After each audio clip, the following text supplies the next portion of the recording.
Hello everyone, and welcome to episode 20 of the Xenothesis podcast. This episode we're doing something a little different. We're doing a special episode. We're focusing on something a little different. The world of bioengineering inhabited by the Oankali and the recent release of the much-hyped Cyberpunk 2077 has inspired us to talk a little bit about the cyberpunk genre, bioengineering, and how that might relate to our own world in the relatively near future.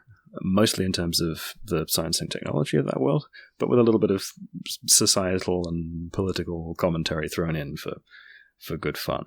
And I'm joined in this conversation, as always, by my co-host, Michael Glinka. Welcome, everyone, in this special episode.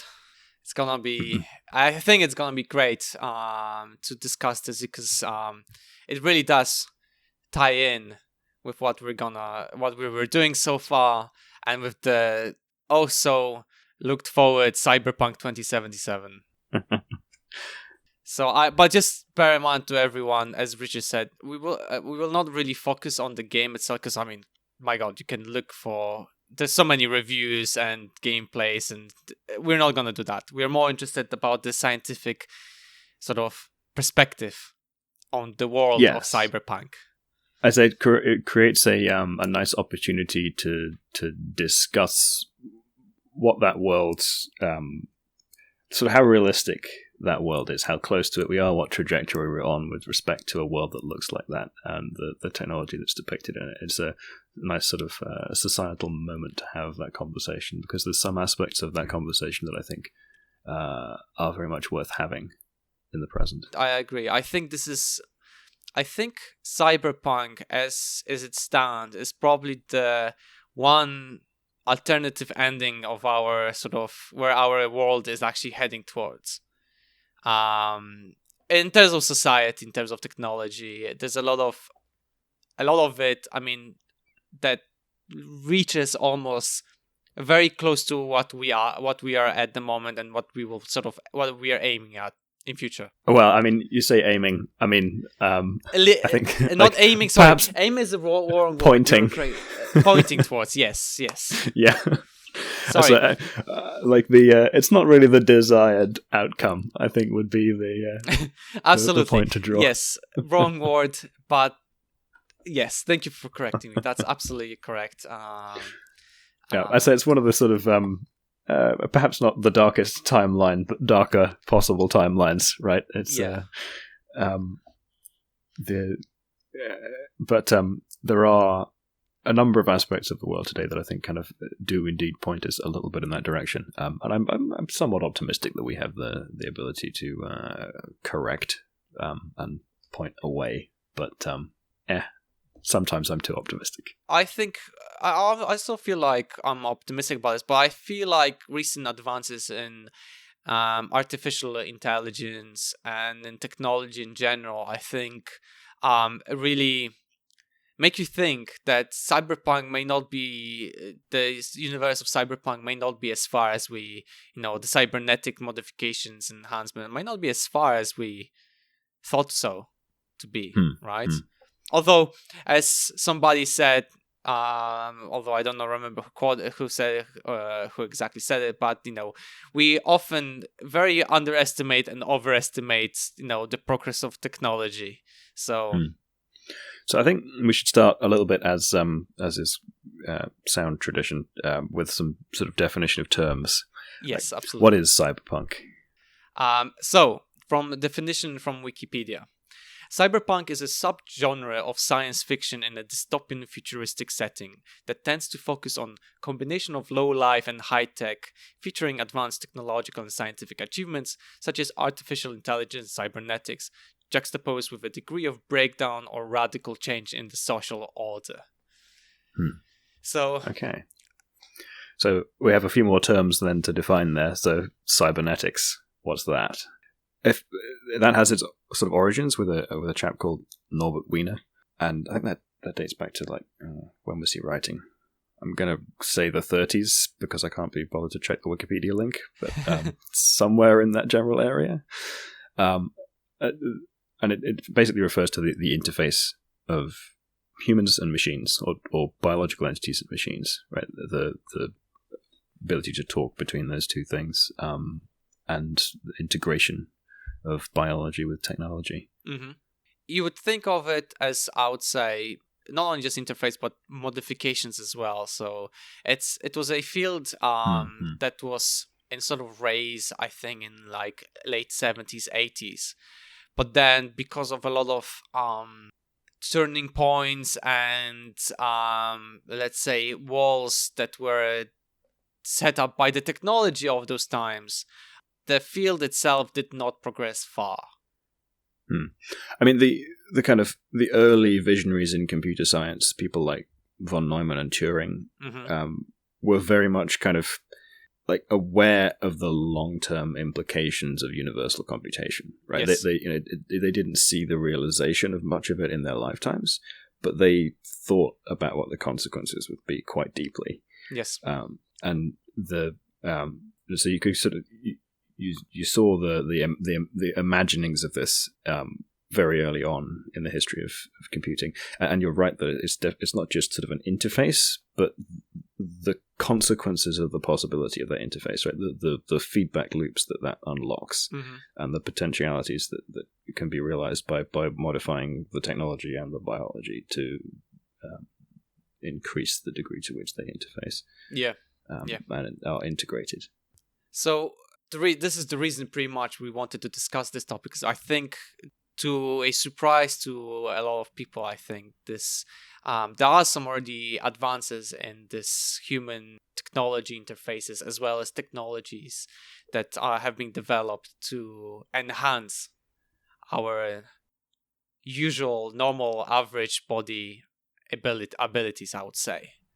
Yes, and I think it's worth pointing out that even before we get to the point where we're actually using implanted technology, where it's actually like a physical interface between the technology and biology, the interface that exists between us and our computers is still kind of in that category of things, right? Yes. The early thinkers on this were thinking about, interface, even, just like graphical interfaces and keyboards and all of that kind of stuff. It's still kind of part of that.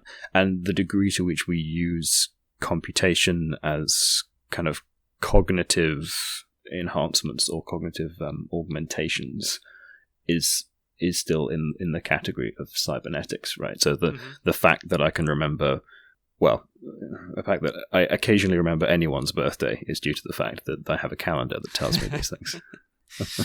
To be fair, those things are necessary, because I would not be able to remember otherwise anybody's birthday, including my own. The ability, yeah, me too. The ability to do like complicated mathematical operations and all kinds of data interaction and visualization tasks in sort of mundane applied settings. I mean, even things like social media stuff, all of these things are interfaces to technology in a way that we haven't necessarily been overly cognizant of, right? Yes. We haven't sort of really taken on board the fact that we're increasingly living in this world where we're thoroughly integrated with our technology around us. Like the next step of it actually being physically part of us is, as you said before, surprisingly close. Yeah, I think a lot of people don't realize the aspect that nowadays majority of us are already fully integrated in those technologies. And it's not even, and it's surprisingly, because it's all in everybody's pockets, right? The smartphone that's with you nowadays has the functions of everything pretty much to find information that you need, to contact anyone you need, to find your location, to search, to do anything you want, in fact. And it's like a double-edged sword. In a way, it really aids and the humanity to move forward, but at the same time allows other third parties to collect information and use those information for their own, sometimes neutral, sometimes nefarious needs. So before I trash some of this stuff, and before I talk about the kind of some of the negative connotations of this stuff, I do want to kind of talk up the smartphone a little bit. Sure. It's just like this. So I have this slab of black glass in my pocket, and it represents an extraordinary pinnacle of human technological achievement. Right, this thing is like a medieval cathedral or a Great Pyramids of Giza, but more so. And the degree of depth of understanding of the universe that is represented by this thing is extraordinary. Right? The physics you need to understand to make the semiconductors. You need quantum mechanics for that. GPS. You need to know general and special relativity to get the timing right. You need to know about nuclear decay processes to make atomic clocks to do the timing precisely enough to make that work. You need to know a huge amount of material science, like these screens made of sapphires now, right? It's a giant sapphire grown in a huge foundry and shaved sheets off of it. It's difficult to articulate like the degree of coordination that is required to just physically make one of these things. And that's only the sophistication that exists in the material side of these devices, right? The achievement that is the software engineering is also incredible, right? So I mean, all your Android devices run the Linux kernel somewhere under the hood, and that is an extraordinary feat of engineering in and of itself.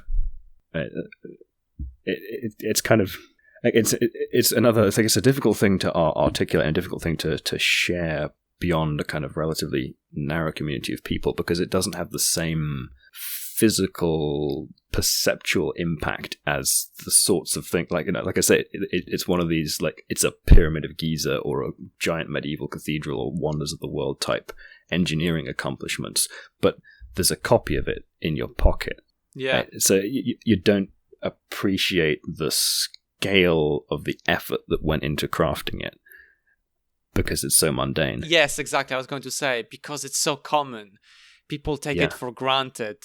Whereas the amount of work time of incredibly intelligent people, they put together like these little puzzles together, solving this and that and coming out with these new technologies and discovering this, theories and and physics and maths and chemistry, and it all added up to make the simple, simple smartphone basically almost everyone has on this world. And it really just blows your mind when you actually think about it, what it is.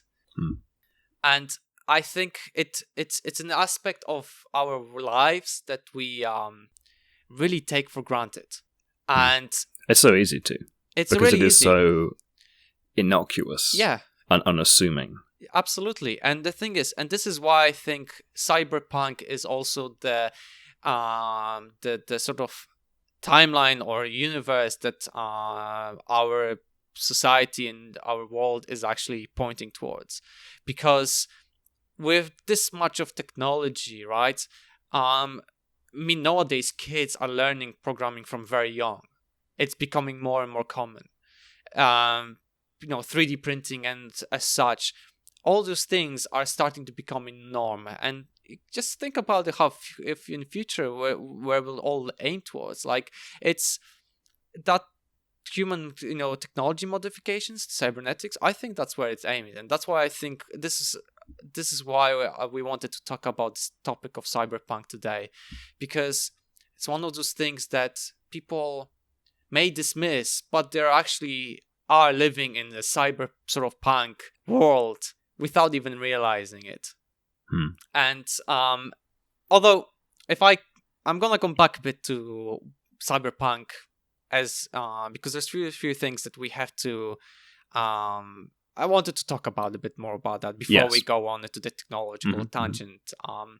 So in cyberpunk as a genre in the first, Lawrence Person described it as such: a classic cyberpunk characters were marginalized, alienated learners, loners who lived on the edge of society in generally dystopic futures where daily life was impacted by rapid technological change, an ubiquitous data sphere of computerized information and invasive modification of the human body. And that's pretty much really encompasses what cyberpunk or our modern world almost feels like nowadays, where a lot of people become marginalized. A lot of technology, the progress of technology is constantly accelerating. People, if we were asked people to ask them, how does your smartphone function actually? Only a number of people could give you a sort of general view of it, but it's still. I mean, like no one individual can encompass like the process of going from some atoms to this. Absolutely. Right. It represents more knowledge than you can fit in a single human. Yeah. And it sort of leads to us to I hope it leads us to sort of sit down and think about the aspect of where we are heading with this. Because, I mean, there's some issues of this world that we are still yet to answer. And with the progress in the technological development, we are nowhere near to actually tackle the issues that, are going to arise. And you can clearly see them because, many great authors out there, science fiction authors, have already tried to tackle them in a controlled, imaginary worlds. But those issues are still there.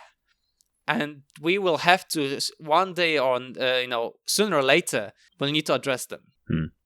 And so even in the current state of affairs, right, the connectedness that is required to fabricate something like a smartphone or a computer has sort of, political implications beyond those which you might commonly think of. There's the whole conflict minerals and slave labor in the assembly of these things that represents a societal issue associated with this technology. Formation of like mega corporations because of trying to, as you said, keep the control over those resources to be able to produce those pieces of technology.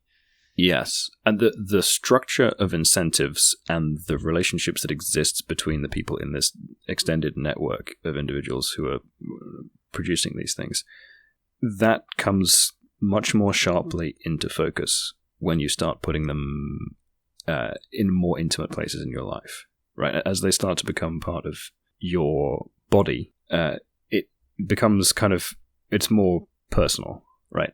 As they start to become part of your cognition, even, right? As we use these things to aid the way that we think and to shape the way that we think through controlling the sorts of media that we perceive, that we're exposed to, right? That's shaping the way that we think about the world. So these devices are sort of extraordinary instruments of power and influence. So it is essential that we think about who holds the string to that power. Exactly. Because in the limit, freedom of compute, freedom to do what you want with your computational devices will become synonymous with freedom of thought. And I think this is the big sort of grand idea behind the cyberpunk genre. This sort of freedom of computing and freedom of speech being basically one. Freedom of, being able to, as now, modify your device in any way you want. Because you don't want like one or two thing. Of course, it requires some technological knowledge. But then when it becomes also part of your body. And it's modifying yourself and your technology in the way that you want, in the way that you retain control over. But in the context where no individual has the capacity to do that work alone, right? Yes. So what you have is a challenge of trust architecture, right? Who do you trust to do this?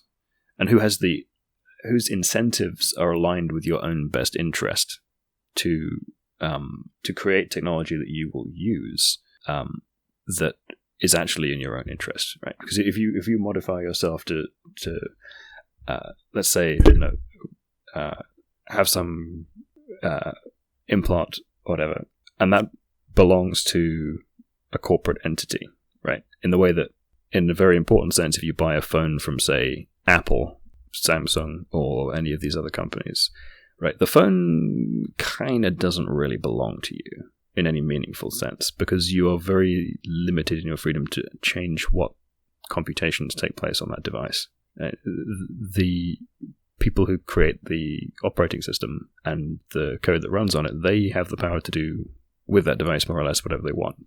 They have remote access to it. They can change how it functions.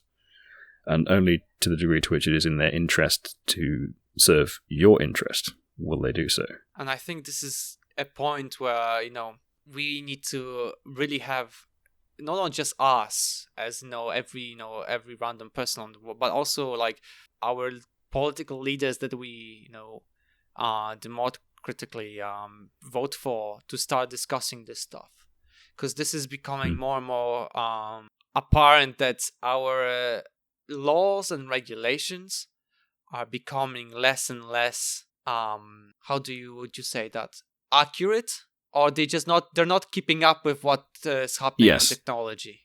They're becoming obsolete, out of date. Yeah. So I think one of the areas that becomes an interesting thing to talk about here is, and related, is we've got the cyberpunks, but there's also the cypherpunks, right?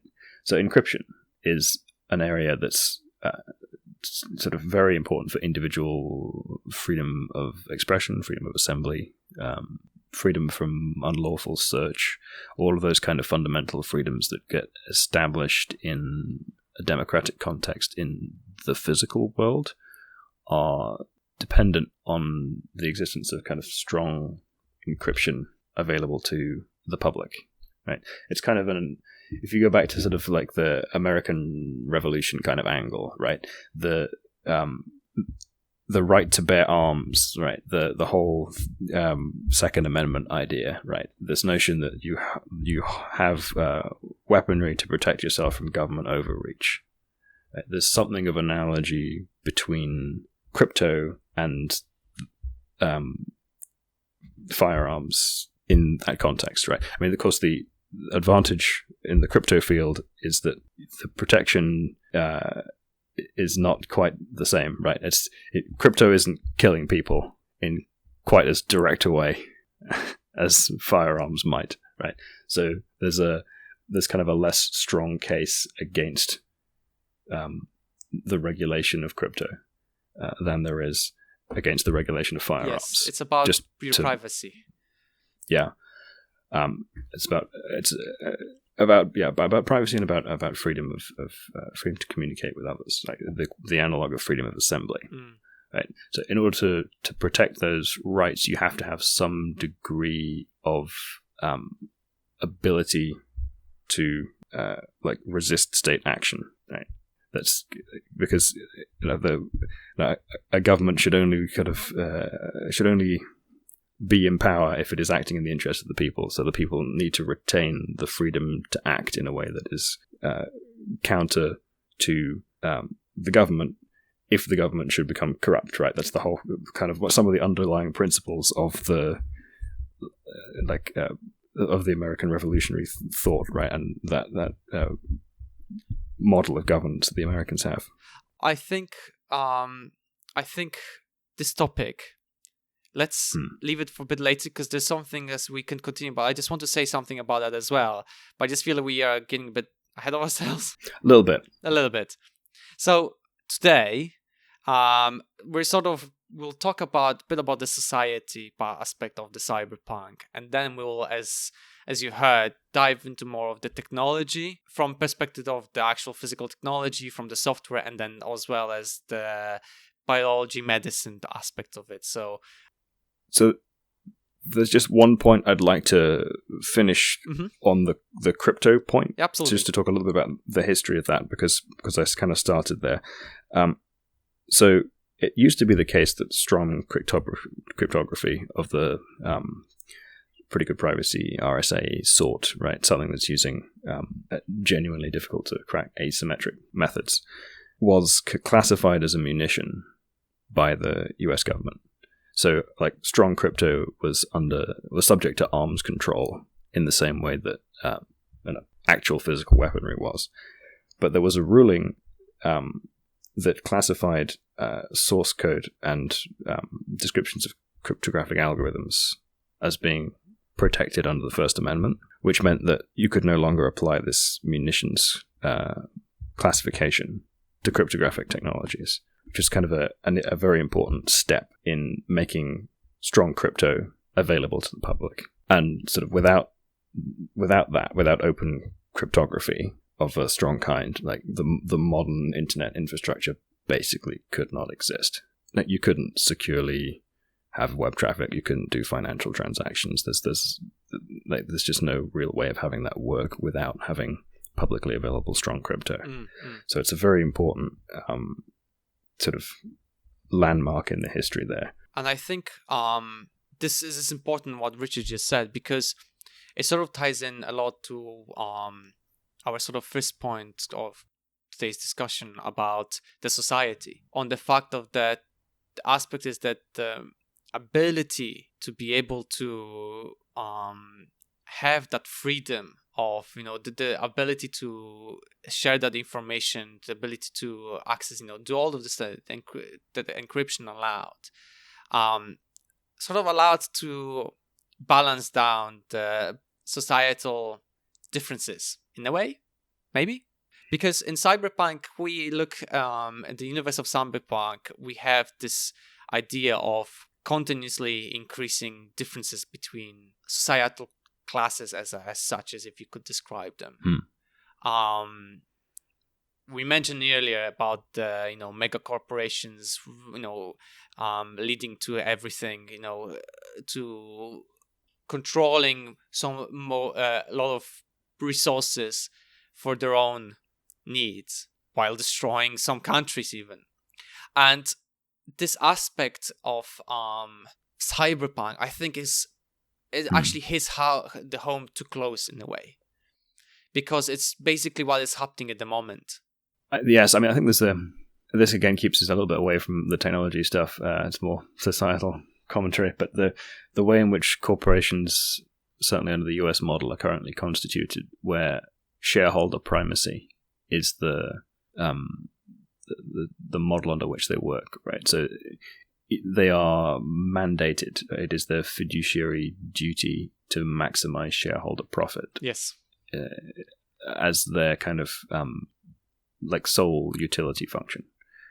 That's the way in which a conventional C corporation works, right? If you're not maximizing shareholder profit, then you are not.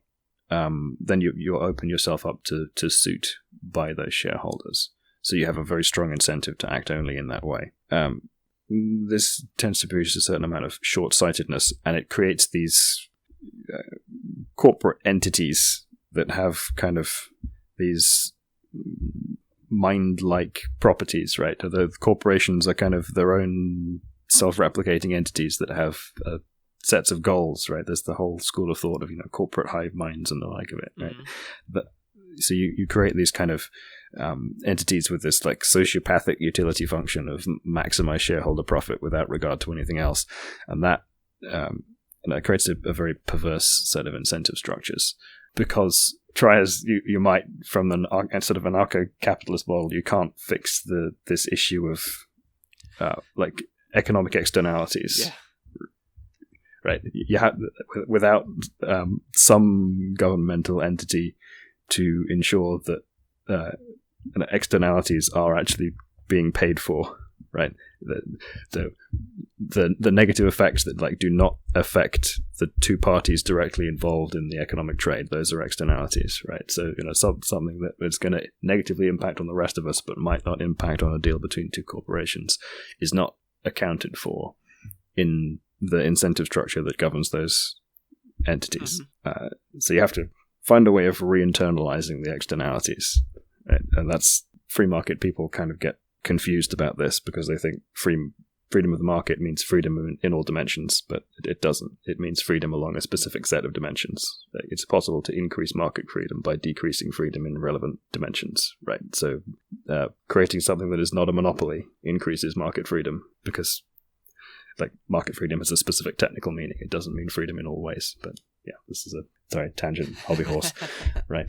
No, this today's topic will lead to many tangents and we only touched about it. We only just skimmed the surface. So I hope everybody's ready for a lot of our ramblings about a lot of these topics.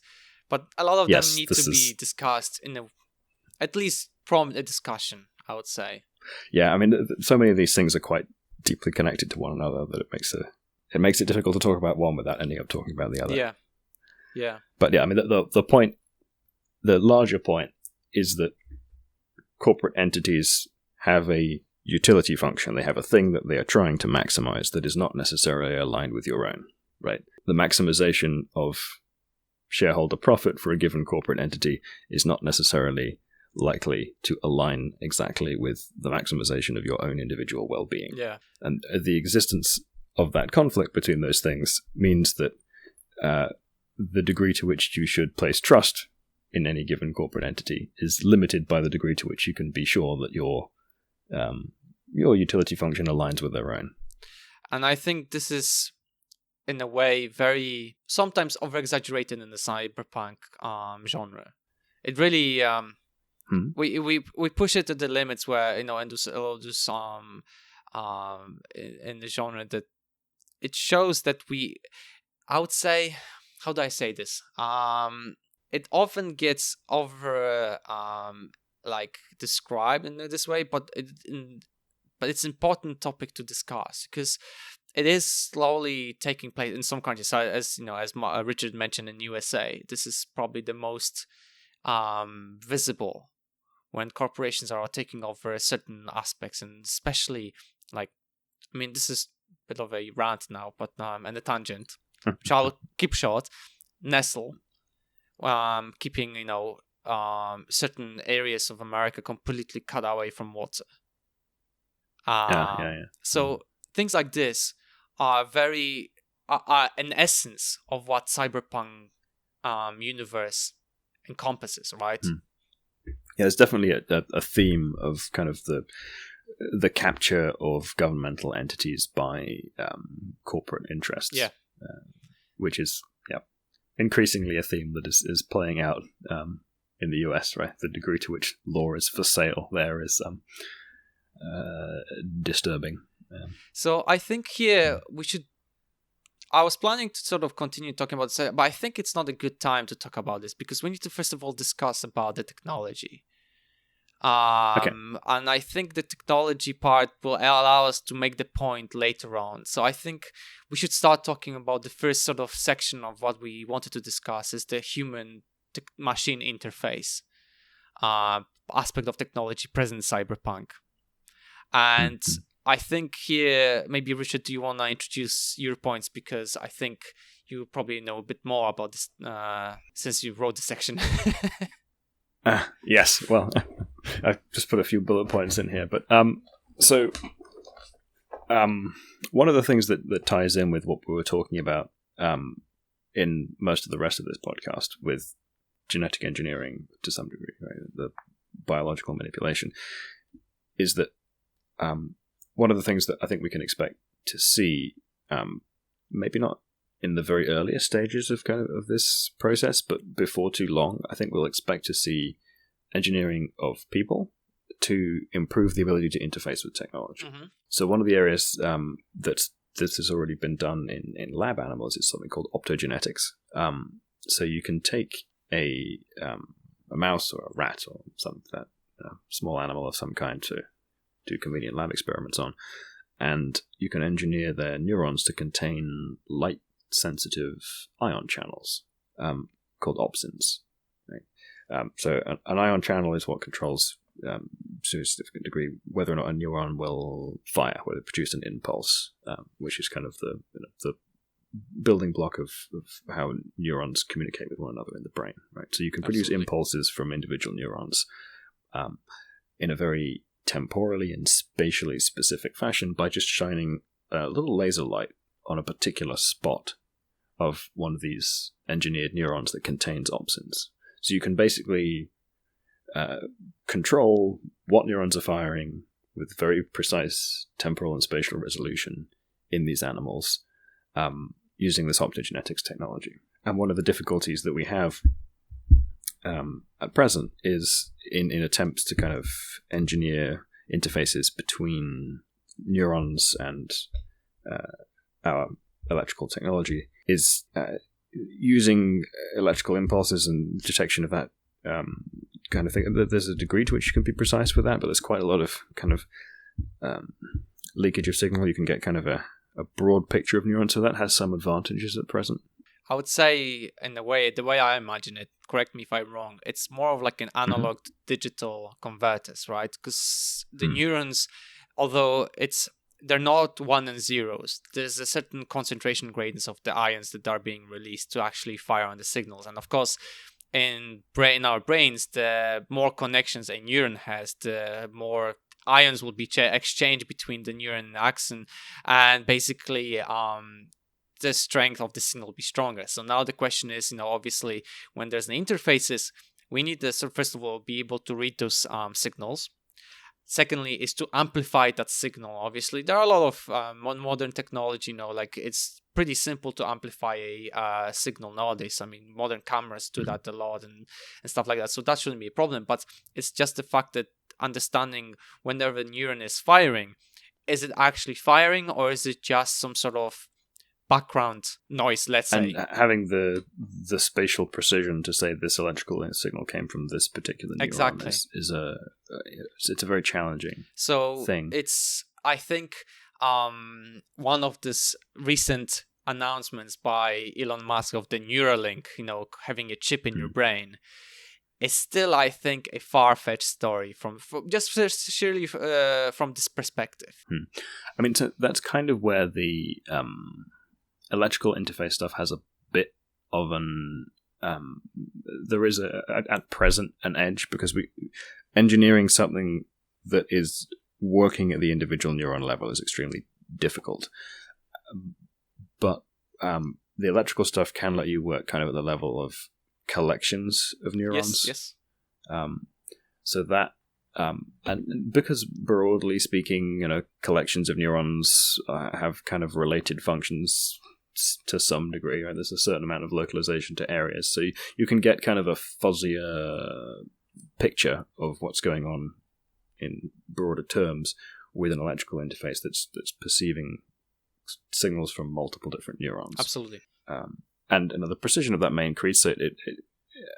And there may be electrical-based engineering options to increase that precision still further. But at present, the optogenetics one is the kind of, if you want to do like a single neuron level precise kind of interface, I think that has a lot of potential. Yeah.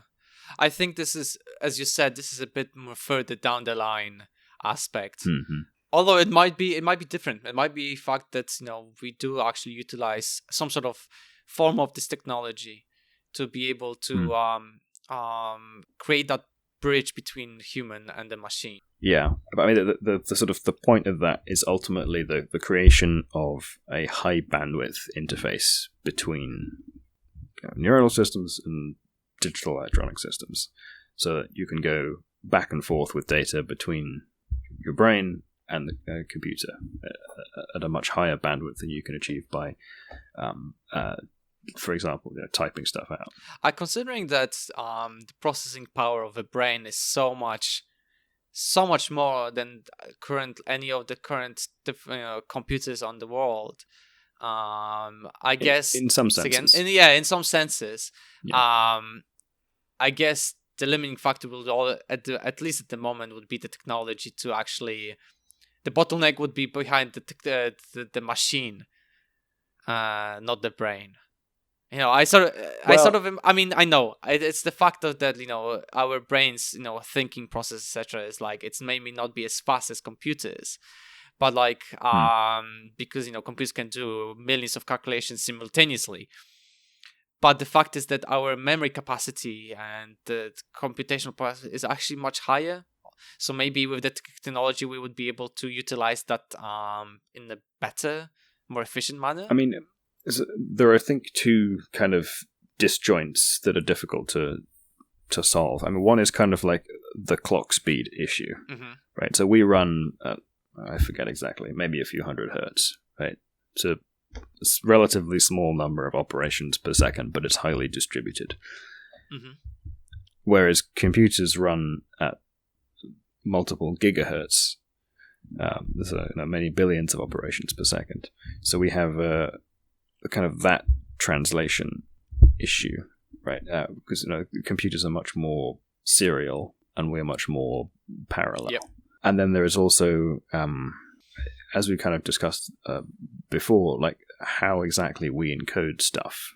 And there may be differences in diversity in the way that humans store information in some sense. That might be we don't know to what degree that's an individual thing and to what degree it's as standardized, as it were, across the human population. That's a good point, yeah. And we also use a lot of we clearly have to use a lot of, although we don't really understand what they are, kind of like hacky compression shorthands where we, approximate something and then store that approximation and then use it to infer what the original thing that we stored was with some heuristic for decompressing it, right? We are much less precise in our operations. Yeah. Than our computers. We take a lot of hacky shortcuts, basically, because evolution cares about what sort of happens to have worked rather than like good engineering principles. I mean, yes, that's absolutely a good point. Yeah. So taking on this point further, like if we think about this, then how it's gonna be like if we are working on, like, our brains are working on lower frequency, that means that the technology interfaces maybe will not have to be as like physically demanding in terms of like the processing power as, for example, our modern smartphones or like computers are. Well, I mean, the challenge exists in the translation layer, right? That's the kind of the main problem. I think that's it's the not biggest problem. Issue of raw horsepower. Yeah. So I think recently Kurzgesagt channel released a video on Cyberpunk and brain sort of interface, but more in the terms of like the fact of uploading our brains onto computers. And they did discuss about the whole aspect of like this simulation of our brains into a network, right? And all those problems and issues and ethical issues associated with it. Yeah. And it feels that this technology is gonna take a while, though. Still. Oh yeah, that's kind of a long way off. Although there's a couple of, I think, useful points to discuss that arise from that, because that particular scenario, like the mind upload one, that's like that really crystallizes the in the limit freedom of compute is freedom of thought point. Because if your brain is literally running on computer hardware, then your freedom to do what computational operations you wish on that hardware and not have third parties limit those is literally freedom of thought, right? Because you're using the hardware to run your thoughts on. So if you don't have the freedom to do what you want with it, you don't have freedom of thought. That's the limit condition. Absolutely. No, but kind of before we get there, the possibility of the influence of technology on the way that we think through the sorts of manipulations that you see with social media nowadays is like the beginnings of that trajectory. Yeah, it's pretty scary, to be honest, like this whole idea, because just thinking about this whole idea of the more of I would say like playing ads, basically. Let's just take this silly argument, but like the playing ads in your brain, right?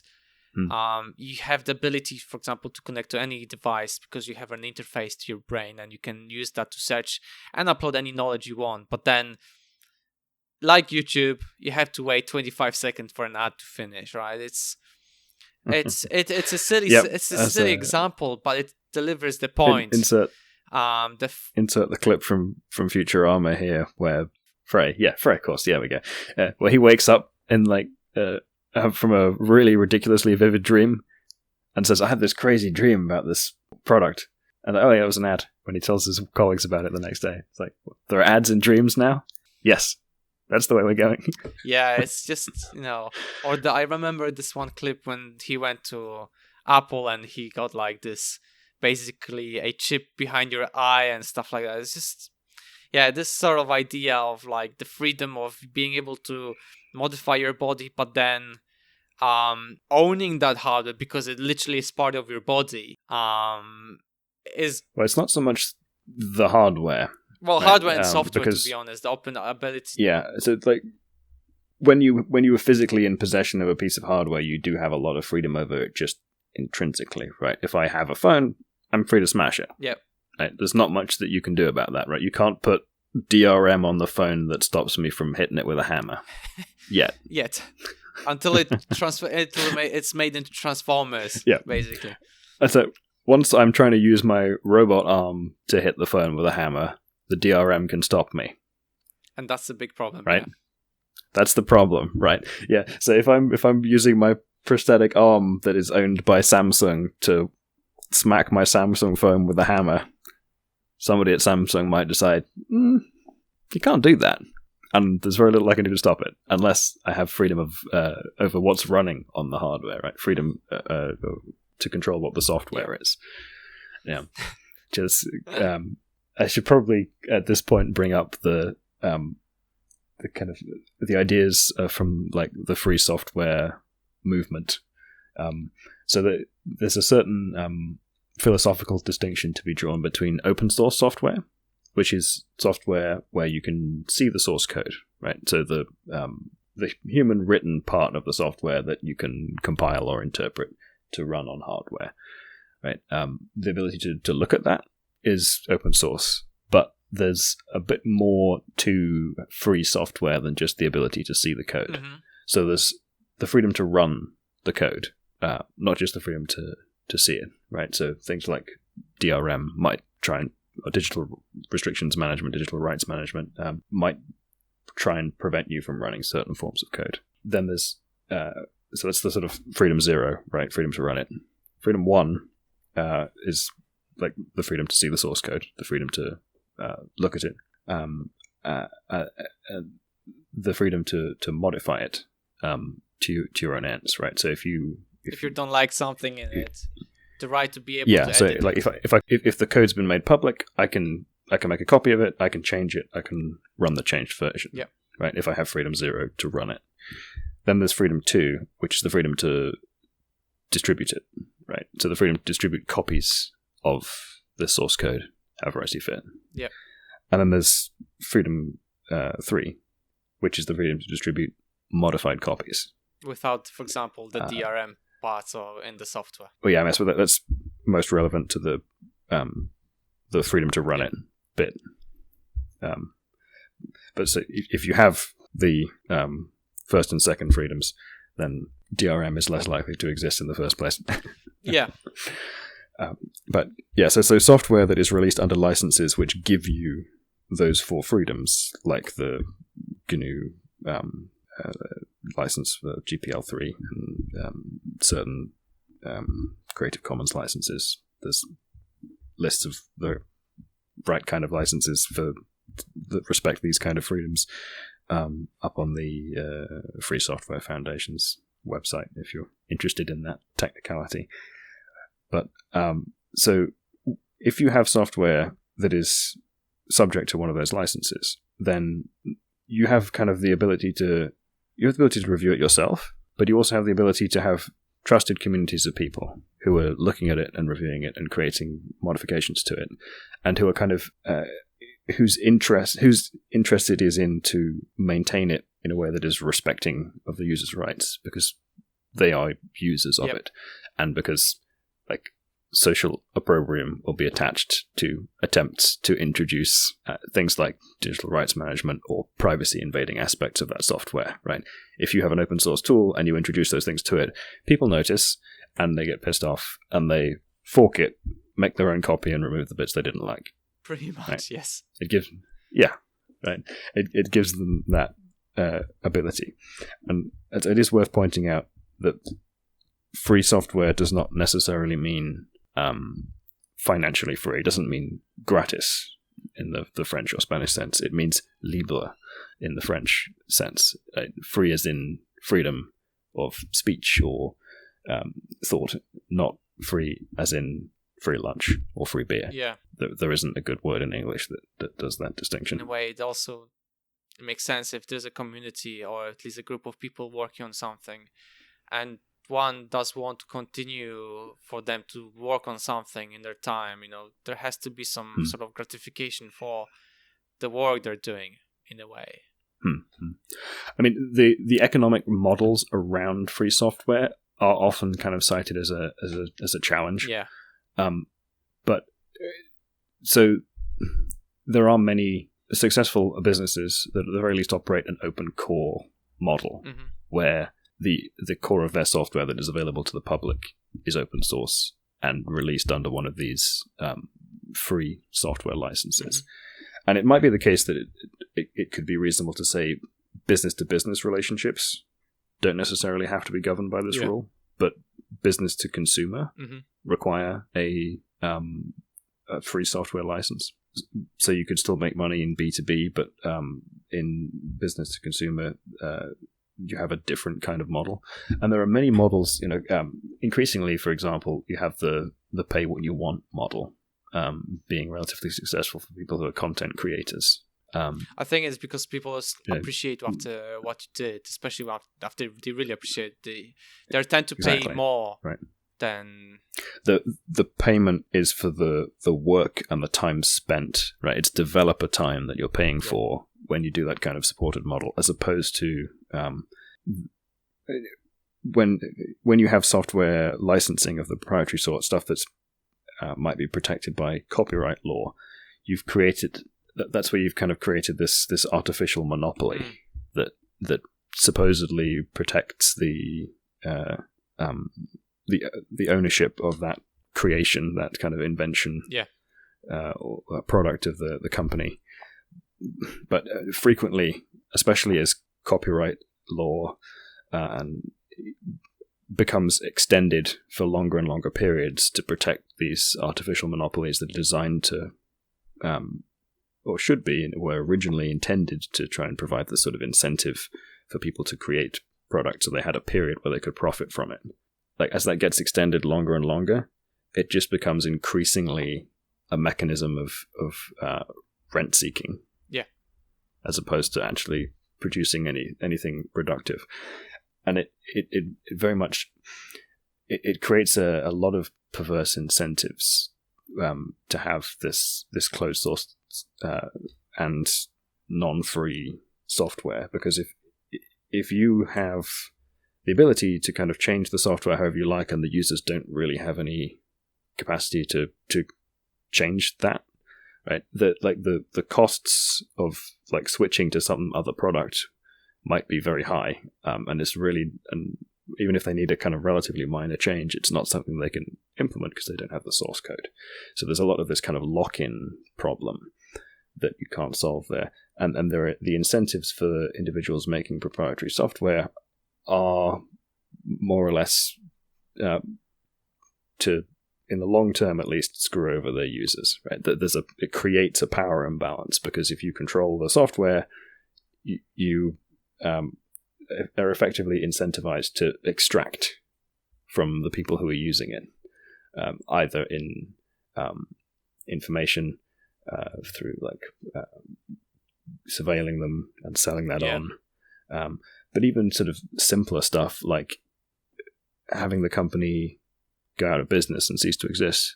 If that software remains proprietary and is not available for people to edit, then that takes an otherwise functional device that requires that software to do its job, and renders it either subject to rapid obsolescence because it becomes vulnerable to security updates or whatever, and it limits its feature set to whatever was currently implemented in software.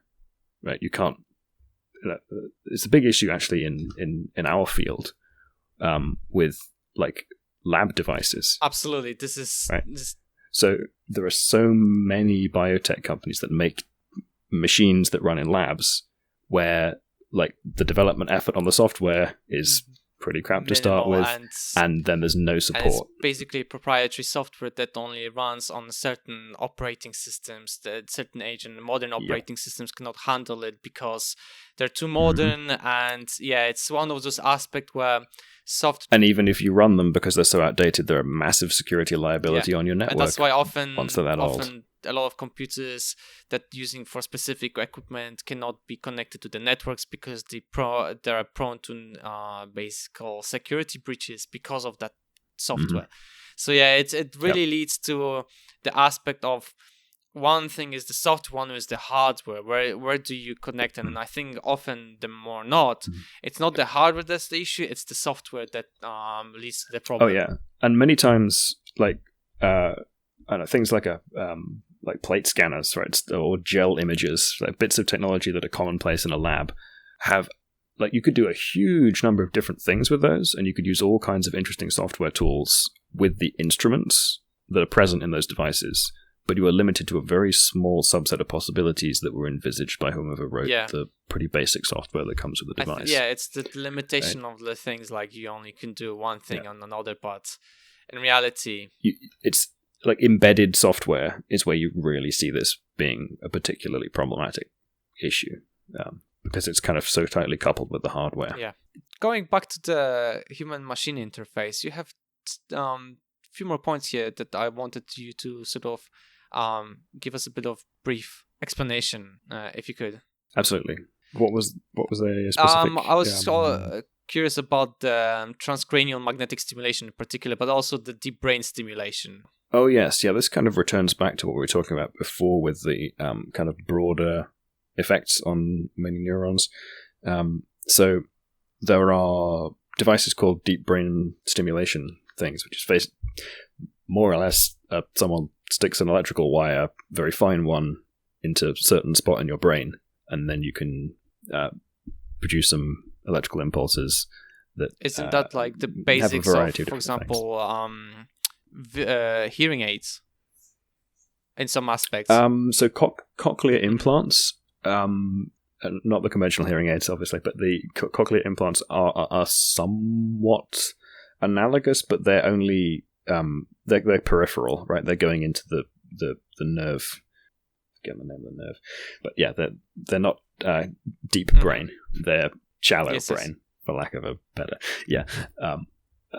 So deep brain stimulation is used to treat things like depression and OCD, and I think certain forms of epilepsy. There's a whole bunch of different stuff that people have been trying to treat with deep brain stimulation, but it's still a relatively crude method.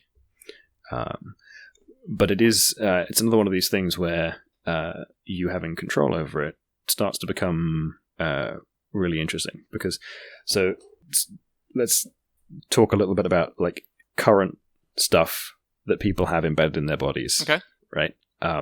So medical implants. So you've got your cochlear implants to give you the ability to hear if you were born with some like physical defect that isn't affecting like your neurological ability to hear, but something in your ears.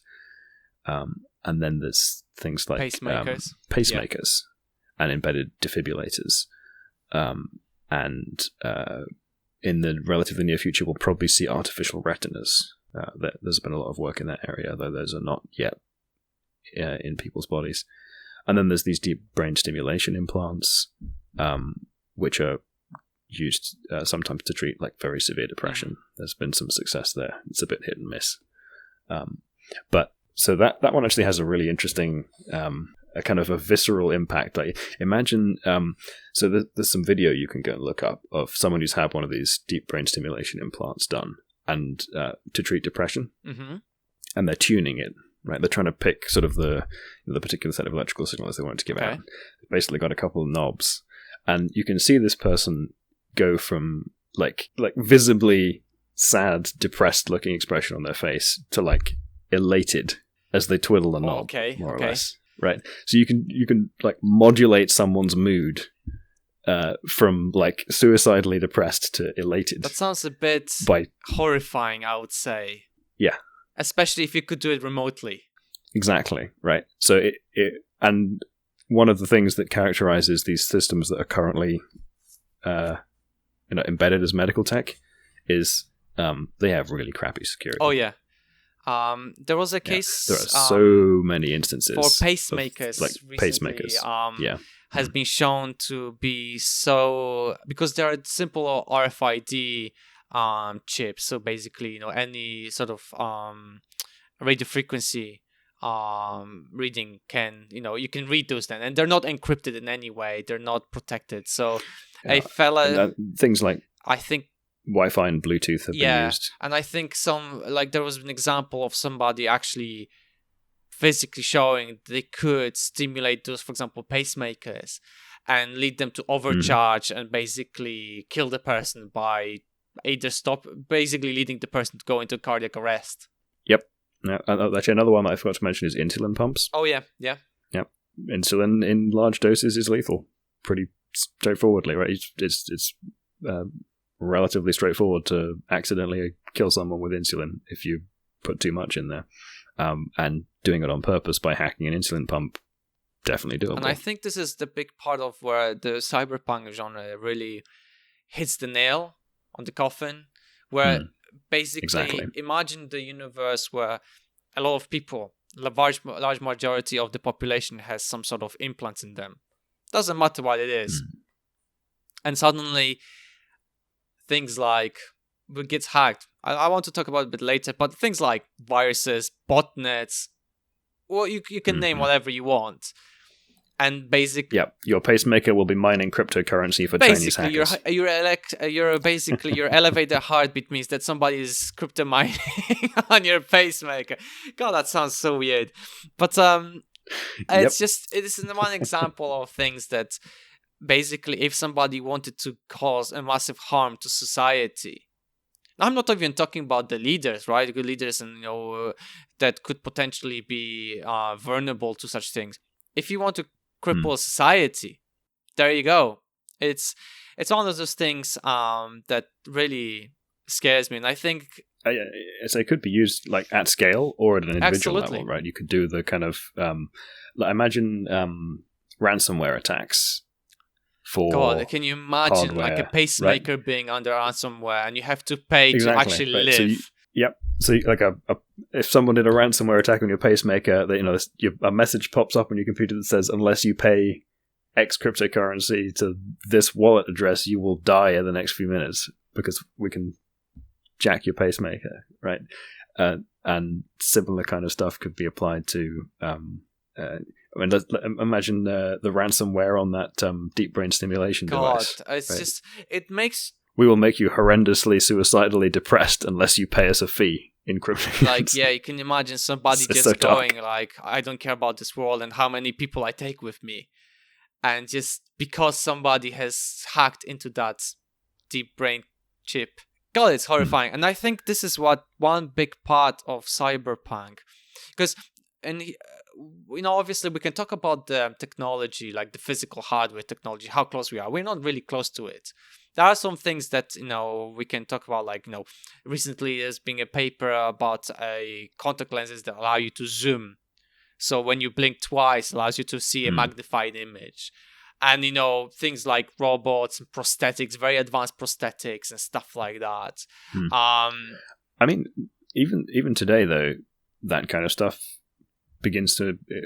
I've forgotten his name now. There's a dude from MIT Media Lab who has really advanced prosthetic robotic limbs that cost somewhere in the region of $500,000. And he works on this stuff as like advanced tech. But imagine a world, for example, where like $500,000 for some prosthetic legs, that's a lot of money, right? You probably need a mortgage for that. Yeah. And if you don't, So I take out a mortgage on my prosthetic I can legs, see where you're going and with this. then I fail to meet payments. So what happens with the legs, right? Do they just walk me back to the Repo Man's Until office? I pay back, yeah. So this is where I was actually aiming at. So I thought Cyberpunk initially, the idea of how close with technology we are for the Cyberpunk, is not really that we are close with it. There are some aspects, as we mentioned, that we are aiming almost there, like with certain things. Obviously, you know, military grade tech could potentially be much more advanced, you know, like exoskeletons and stuff like that, allowing you to use less energy and stuff like that. Even exoskeletons embedded in your body. But I feel like what Cyberpunk doesn't, those people who often, you know, in some games, movies, you know, like, you know, Blade Runner, Matrix, you know, the recent Cyberpunk 2077, the technology is, you know, like really advanced, but the fact is the software that always behind it is so prone to any attacks. And even doesn't matter like how well, you know, if you would have AI written you know, running this, and it's still, I don't know, it just feels to me that often these aspects of is not addressed. That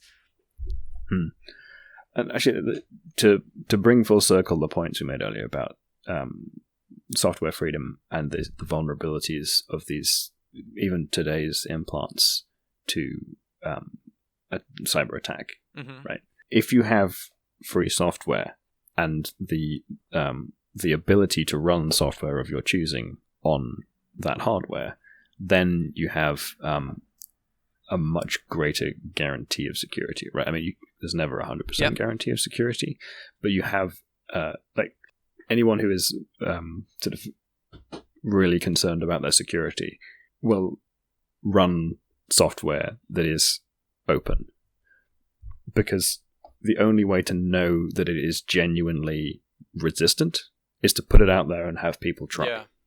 Right?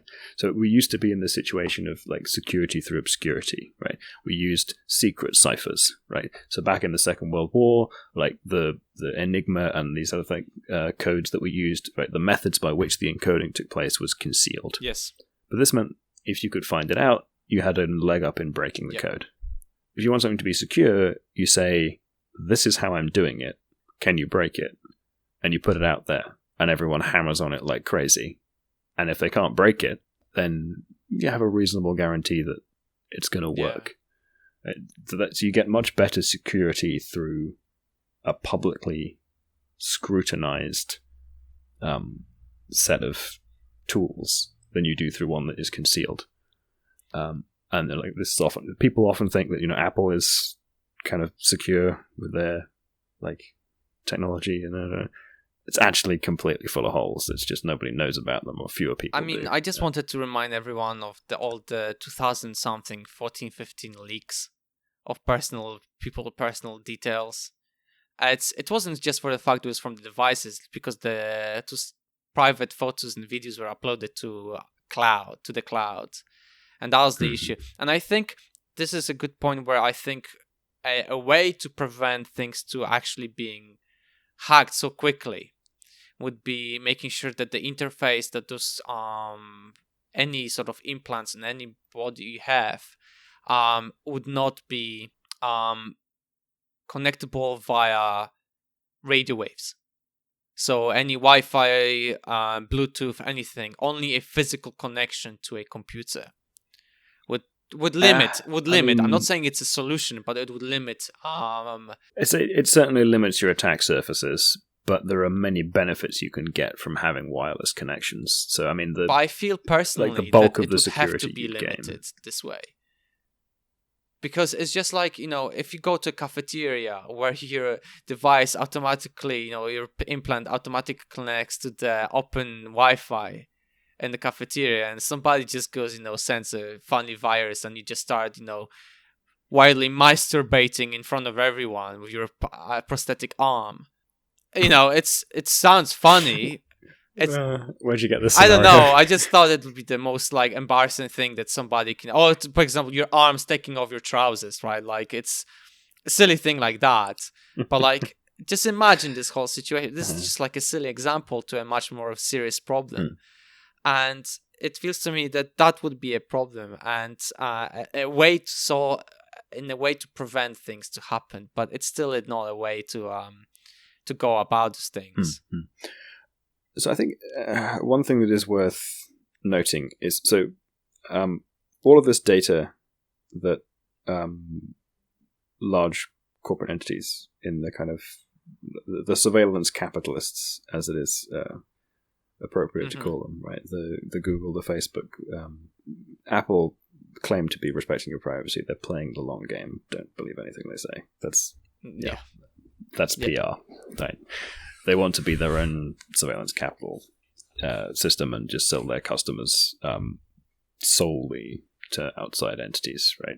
They want a siloed set of data about their people that they can charge others to use. It's a different, slightly different approach to Google and Facebook, but it's still going down that same line. But so the point is that the behavioral insights about how we act and what might cause us to act different ways are useful to us, right? If we understand better what makes us tick, better what motivates us, better how we might manipulate ourselves in some sense, that's useful information to have, right? If my kind of reflective self has resolved I want to exercise more, but I'm struggling to motivate myself to do so, the ability to have insights into my behavior in such a fashion that I can put myself in a technological Skinner box that will make me exercise by, providing me with the right set of incentives. Like, that's useful information to have, because that means I can force myself to do something that I'm maybe, less effective at doing. Right? I can contrive my environment based on insights about how I behave and what motivates me to behave to cause me to do what I, at a higher level, am actually interested in doing, even if I'm not as great at doing it through sheer willpower, right? So that kind of consciousness raising, right, the insights into how we tick and thus how we can be manipulated into action are the sorts of things where, like, we want to know that about ourselves, and perhaps we want our friends and family who are interested in our well-being and want to be collaborators in pushing us in the right direction, as it were. Manipulating sounds a bit, negatively connotated, but that's who you want to have that information about your motivations, not entities that want to shape who you vote for or what you buy. Right? So that you want to have that data, but you just don't want others who don't have your interests as a priority. Right? So there's a lot of potential for the use of that technology. It's just that at the moment, it's not us who hold the reins to its use. And that's where, again, like, free software has the potential to kind of prevent those perverse incentive relationships, right? If you're using free software written by people who are also using that software who don't have an interest in exercising power over you through that software, and who have accountability with respect to that, right? It can be seen what they're doing. That can produce tools to use those kinds of data sources to your own advantage, right? Tools that are actually aligned with your interest and exploit the immense power of these things. So that's kind of the world you want to get to is more the one where all this information about ourselves empowers us to act more in alignment with what we want. But at the moment, the direction that is kind of seen in some of these cyberpunk universes is that power is not left in the hands of individuals make use of this technology, but rather ends up as concentrating power away from those individuals in the hands of some form of elite or other. I wanted to say something about just to finish off the point on the security. Because I want to actually talk about more also about artificial intelligence, because I think in Cyberpunk, artificial intelligence is a big part of that genre. So, but before that, just for our listeners, the fact is that hypothetically, if we have those implants in us and disconnecting them from things like Wi-Fi, Bluetooth, and just having a physical connection is not obviously the best solution. But even if there are cases where scientists have shown that they can hack into computers which are completely disconnected for any Wi-Fi or any physical connection to the internet by just using, for example, heat signatures. Israeli scientists have shown that they can actually, in fact, break into a completely sealed computer. I mean, many of those kind of theoretical attack vectors are no, absolutely. I'm just saying that, just to make my point that it's not a most practical thing, but even if it's no physical connection, doesn't mean it's completely safe. So that's what leads to Richard. What Richard was saying is that the open source ability to be able to view the software and people making keeping an eye on it is what's very important to ensure that it's still is secure enough. And even in a disconnected form, it could be acting for or against your interest, right? It's whatever it is that it's programmed to do, irrespective of its degree of connection to the internet, is irrelevant. And I think this is really leads that reminds me of another thing that I think is worth pointing out in this regard.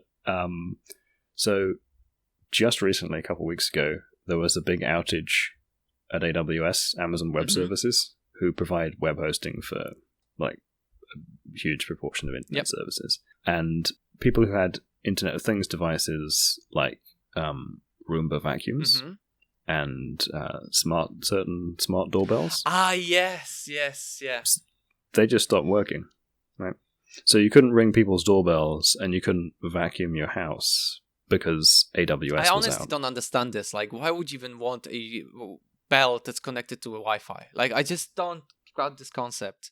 I can see the camera if it has a camera and you can see that person's face. Yeah, they all have cameras. But in fact, is that it's just still you could. I don't know. It reveals the problem with the incentive structure, right? Because this is just obviously bad redundancy engineering, right? It should clearly be the case that these things should continue to function when they're not connected to the internet. And I think, but just to complete this thought, that reveals what the value of these things is, right? It's not to you as the consumer of them or the user of them. It's to Amazon, right?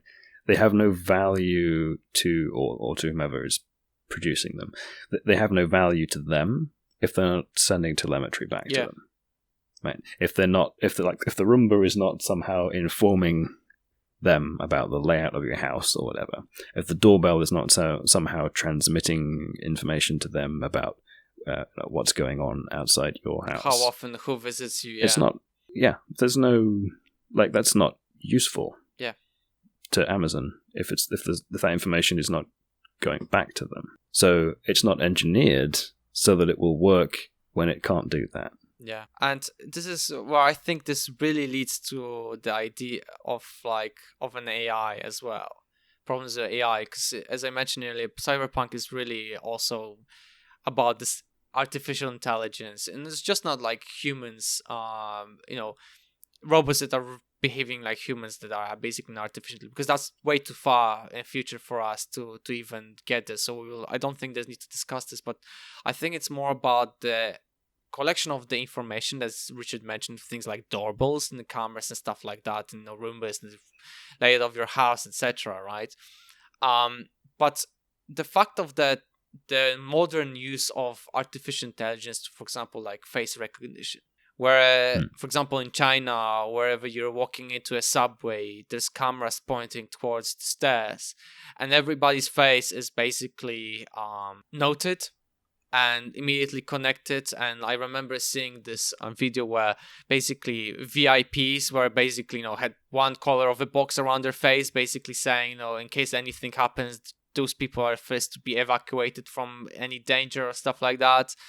Anybody who had any problems or even said anything wrong about the government were basically in red with a suspect box and stuff like that. It's one thing that I think is crucial that we have to regulate, but also a problem with the cyberpunk itself. And I think I might be getting myself a bit ahead, but I just want to talk about the fact that cyberpunk is often about the underworld, right?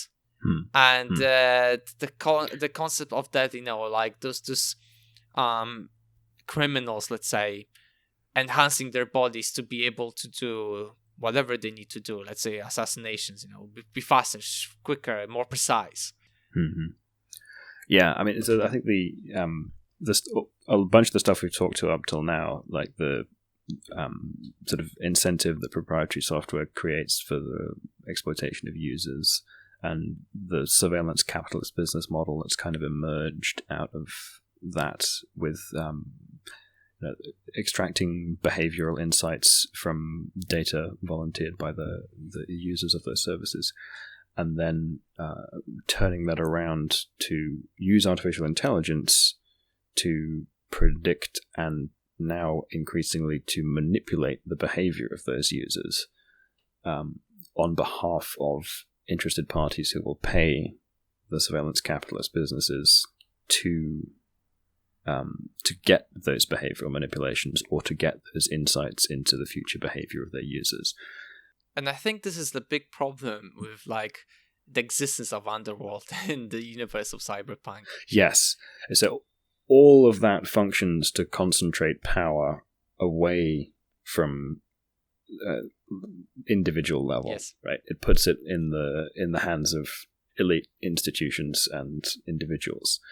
So it becomes sort of increasingly implausible that you could have a extensive world of sort of criminal activity existing in this kind of like panopticon surveillance state that is interested in seeing and manipulating the behavior of everyone, right? So like the sophistication that would be necessary to try and exist as an underground or illegal institution in such a world is really like it gets increasingly difficult.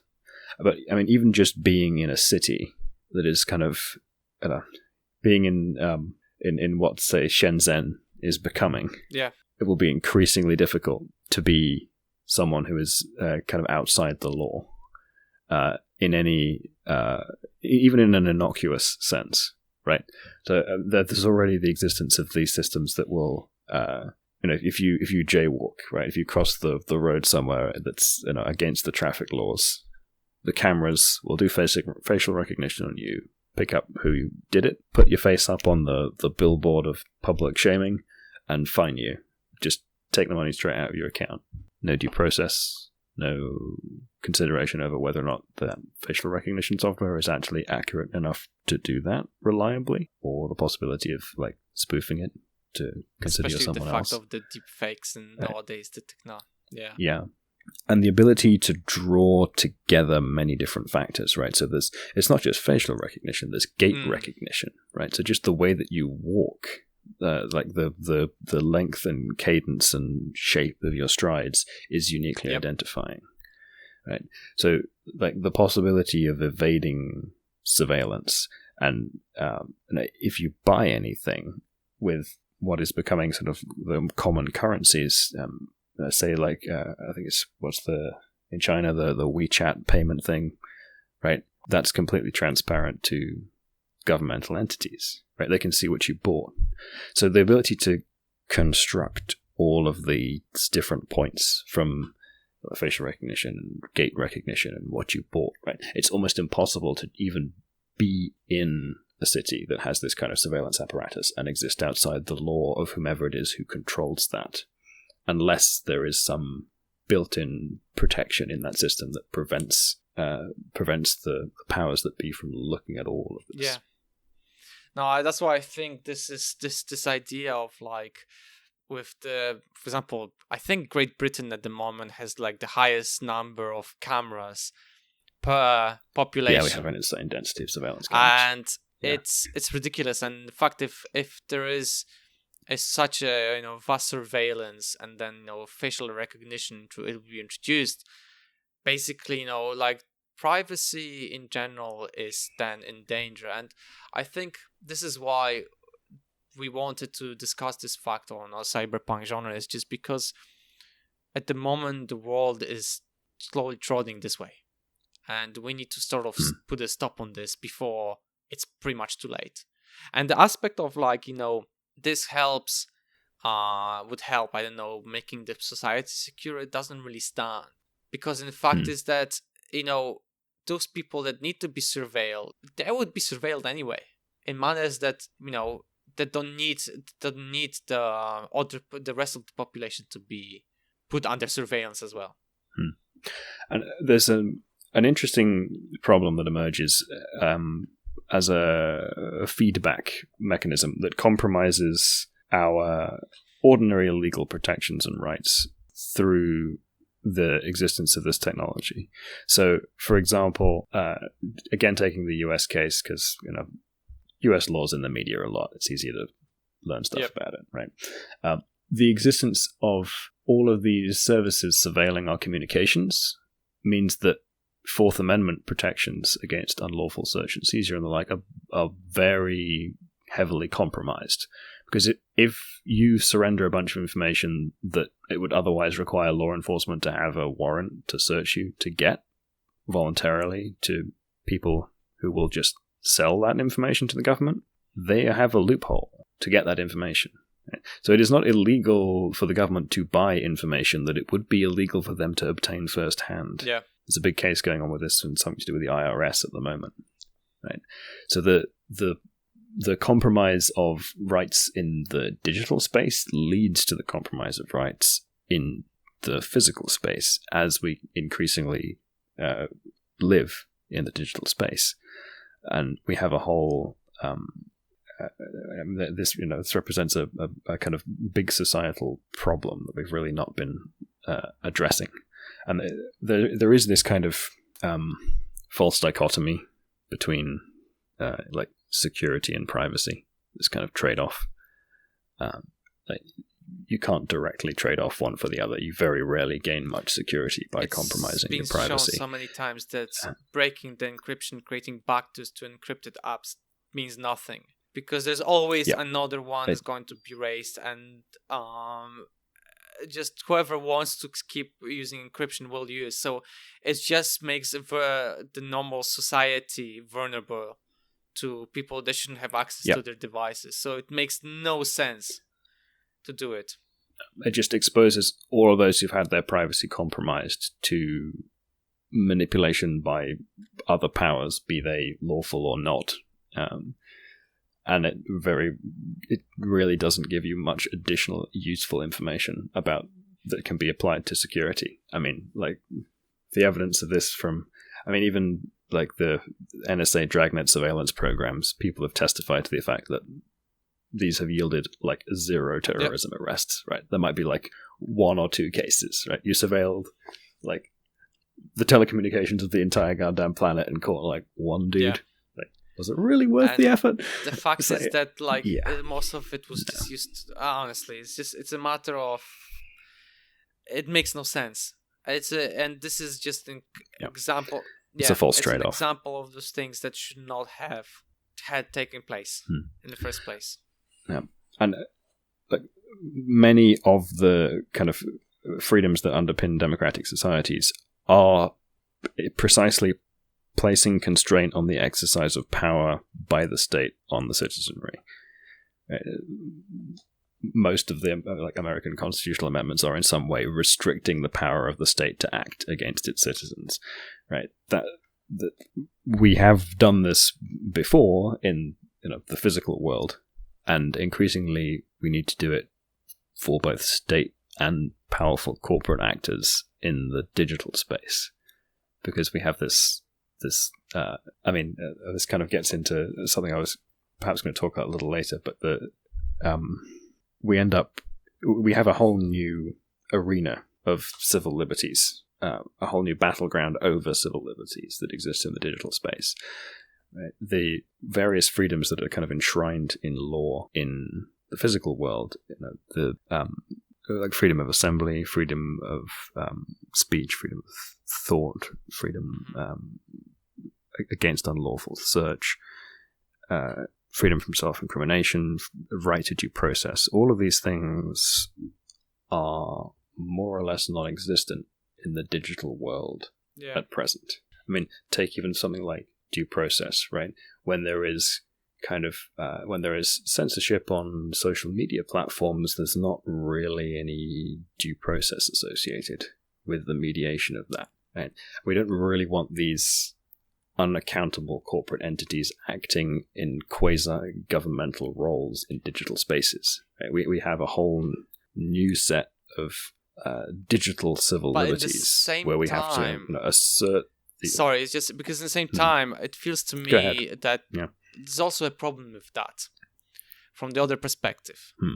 Because things like social media allow so-called naysayers in a way, and I'll explain what I mean by exactly, but people like anti-vaxxers, flat earthers, people who refuse basic rights to certain groups of people to have to collect and accumulate, right?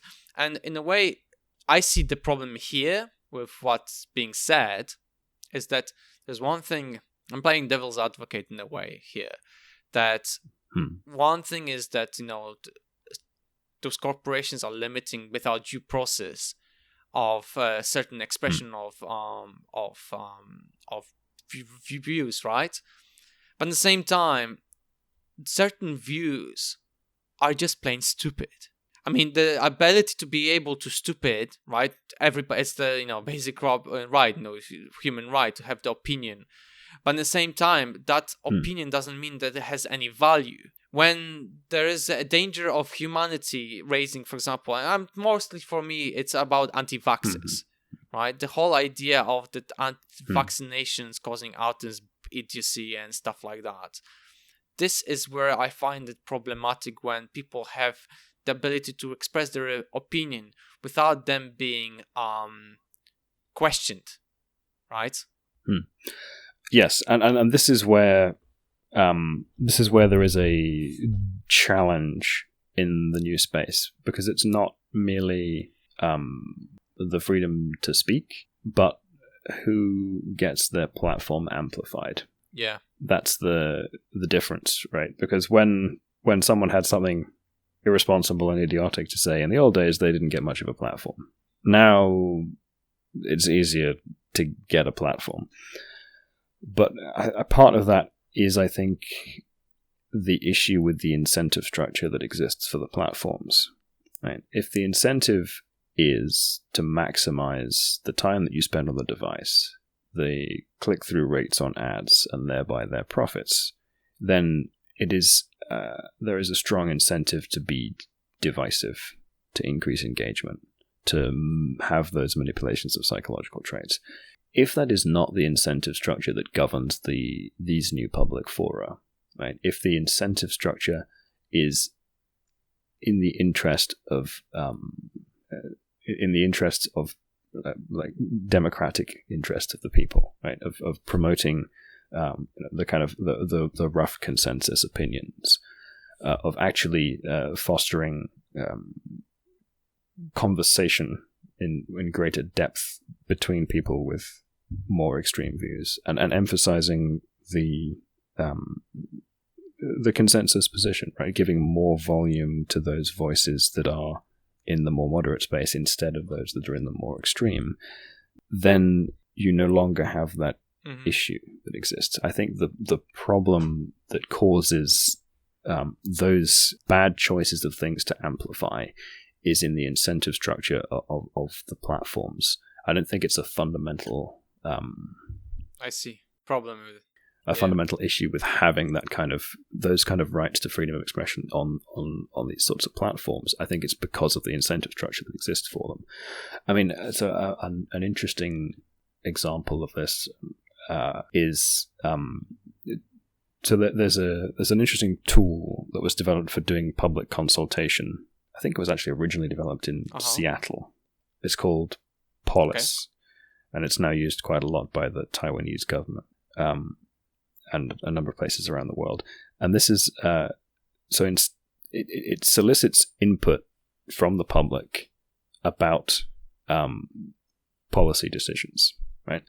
If you do this in the normal fashion with like a forum thread, it immediately descends into a complete shit show. Yes. Right. We've all seen this, right? Like, you can't have that work, right? Polis, on the other hand, is extremely effective at producing and promoting the rough consensus opinions. It has a different structure. So the way that it works is you write a short representation of your opinion on the subject. What do you think about how it should work? And then you're presented with the lists of the statements that other people have made. And then you can agree, disagree. Either agree or disagree with those statements, but you can't reply to them.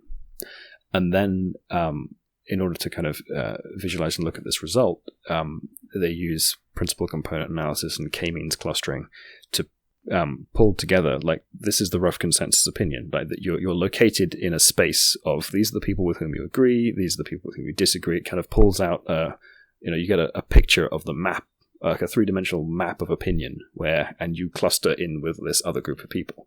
And what you end up with is kind of like almost always what happens is you have a bulk of people's opinion is kind of it has one kind of center of mass, and then you have a few extremes. I guess it just falls into the normal distribution of things, basically.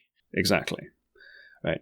But so what this ends up doing is successfully promoting and drawing out the consensus opinions, right? The people who actually have a much more kind of reasonable, moderate voice and are willing to listen to the other side and compromise and sort of say, oh yeah, okay, I agree with this statement, even if it's coming from someone who's kind of slightly further away.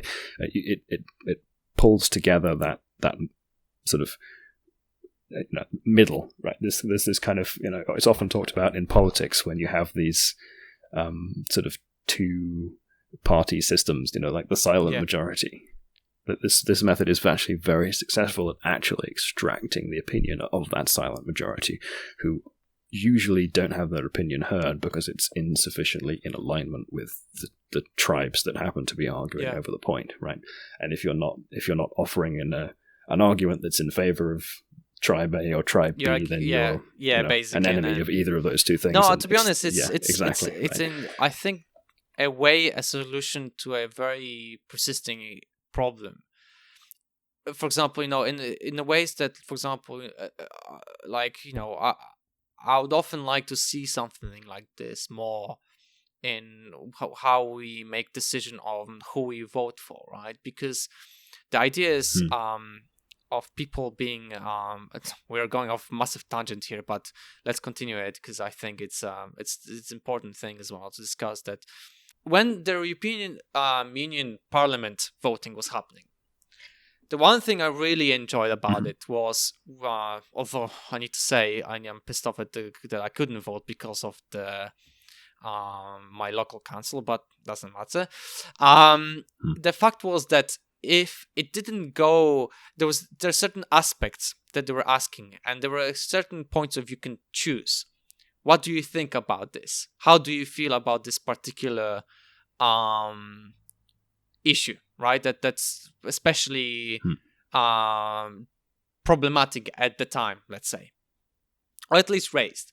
And you could have chosen, several options. How do you see it? There's like a list, and then you could read through all of them and think about them, and then you picked. And then at the end, it would suggest you the person you could potentially that has the closest of your points of view, who really sort of thinks the similar way as you.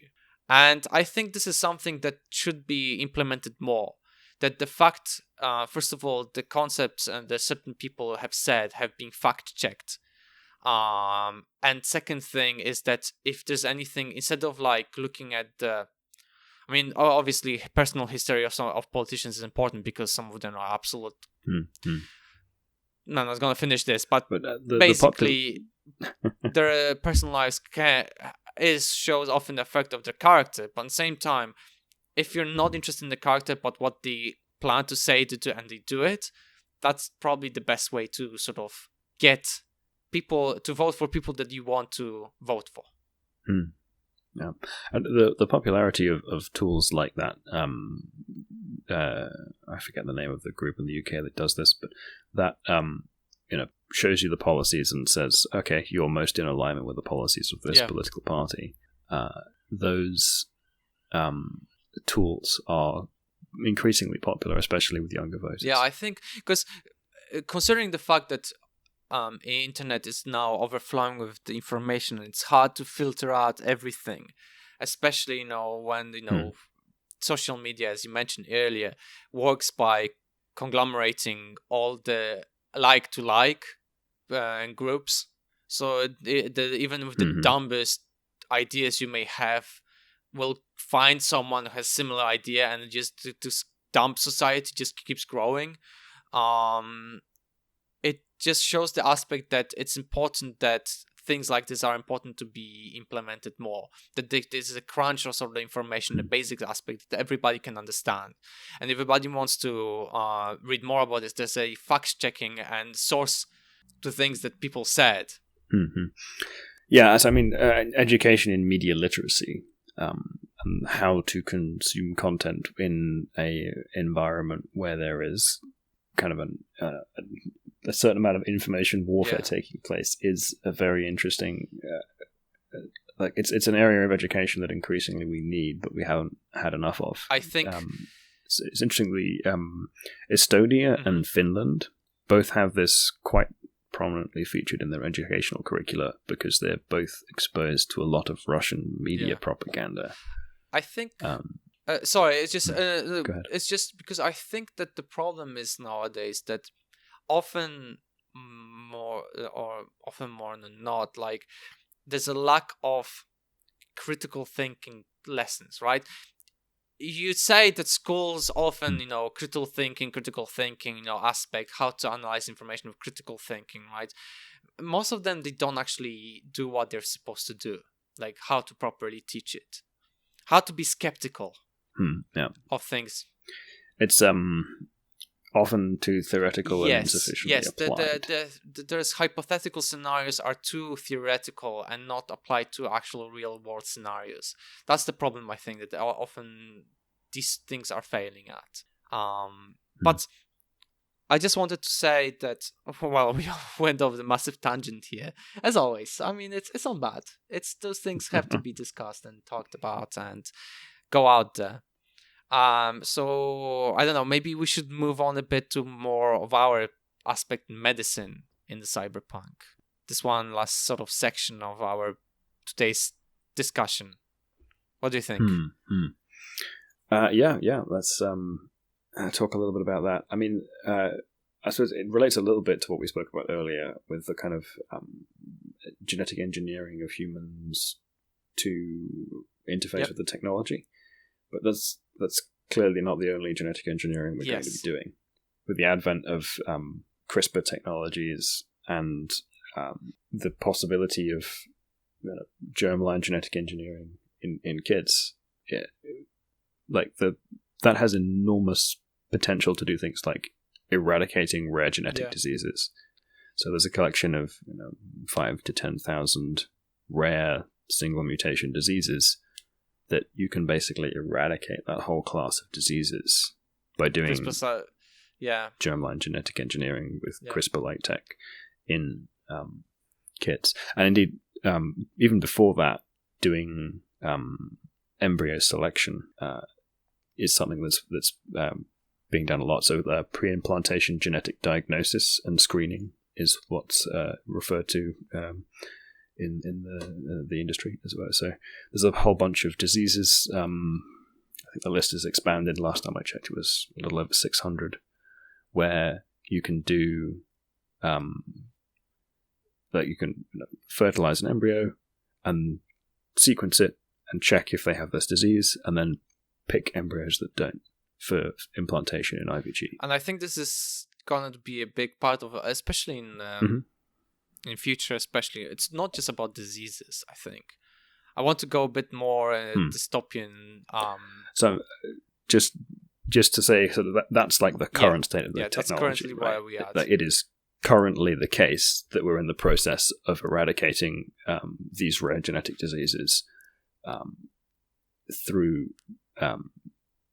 initially through pre-implantation genetic screening, and before too long, some of them may well be done through CRISPR-like genetic engineering. But the thing is, the moment limitation is that it has to be done at the very germline stage, embryo stage, because at the moment the adult modification is a bit too difficult for this, and it will still take a long time before we can even. The sorts of intervention that take place in the adult system are, you have to mediate them through something like a viral vector that will insert the whatever genetic patch you've come up with to the problem. Say if there's someone's got a gene deleted, you have a virus that has a copy of that gene, and you can insert that into their genome.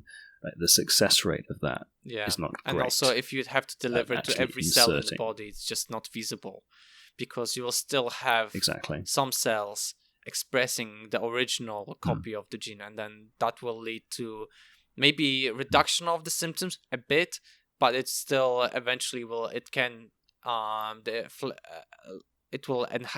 disease will come back to its original state with time. Yeah.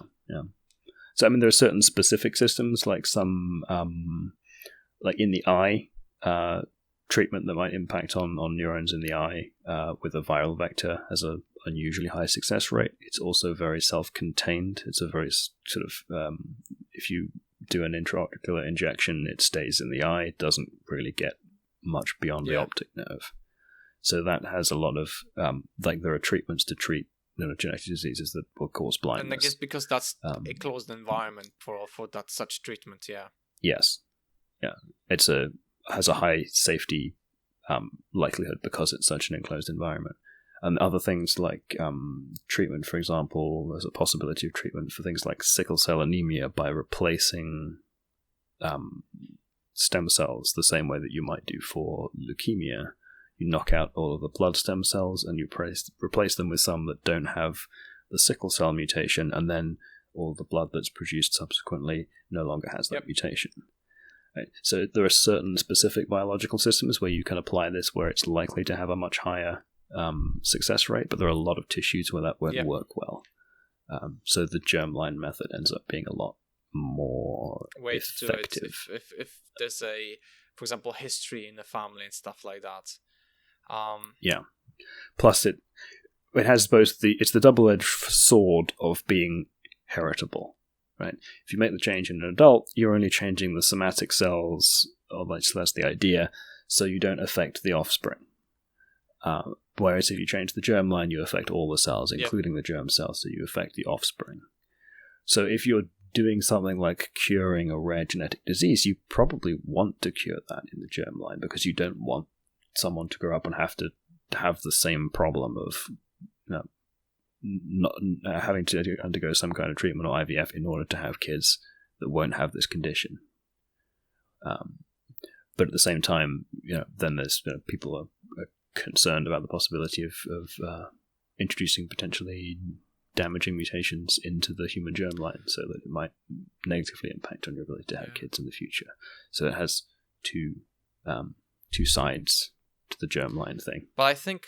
So this is the sort of the state we are at the moment, whereas the futuristic sort of cyberpunk, we're talking more even further sort of modification of, let's say, those germ embryos, where we create superhumans, strength, better processing power of our brains, efficiency, and pumping the blood around by our hearts, all of that. And actually, in fact, recently, there's a news that there has been some cases of a year ago too.